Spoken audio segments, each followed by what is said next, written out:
Kenaikan pajak bumi dan bangunan atau PBB hingga 250% di Kabupaten Pati, Jawa Tengah menuai sorotan publik. Bahkan kebijakan ini berbuntut tuntutan warga agar Bupati Pati turun dari jabatannya.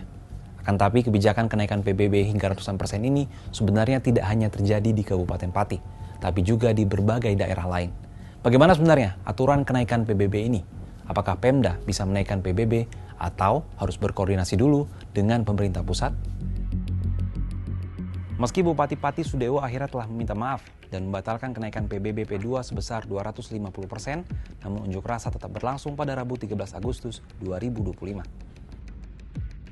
Sebelumnya Sudewo mengatakan kenaikan PBB sebesar 250% itu dilakukan karena sejak 14 tahun terakhir belum ada kenaikan PBB P2 di Pati. Adapun penerimaan PBB di Pati saat ini 29 miliar rupiah. Angka itu disebutnya jauh lebih rendah dibanding penerimaan PBB wilayah sekitar seperti Kabupaten Jepara 75 miliar rupiah serta Rembang dan Kudus yang masing-masing 50 miliar rupiah. Sebenarnya kenaikan PBB tak hanya di Pati tapi juga di Kabupaten Jombang, Jawa Timur.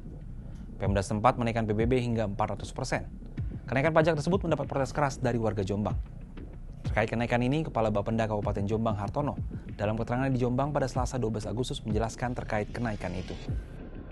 Jumlah SPT-nya sangat banyak dan itu tersistem dalam aplikasi, kita tidak bisa melihat satu persatu. Karena apa? Tidak semua naik, semua juga ada yang turun. Kenaikannya berapa persen, Pak? Kalau dilihat kenaikan tadi saya sampaikan, tidak bisa diukur kenaikan persentase karena ada yang turun. Kalau naik ya, ada beberapa yang memang sampai ribuan persen. Karena apa? Sama kasusnya mungkin sampai kalau melihat Pati itu sama persis.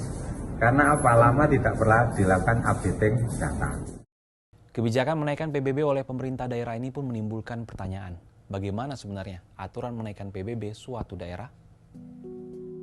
Perihal kenaikan PBB diatur dalam Undang-Undang Nomor 28 Tahun 2009 tentang pajak daerah dan retribusi daerah.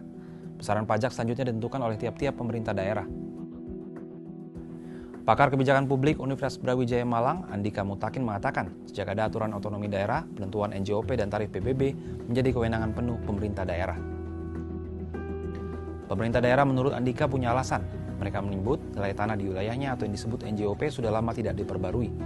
Bahkan ada yang terakhir diperbarui pada 2009. NJOP ini jadi patokan menghitung besaran PBB.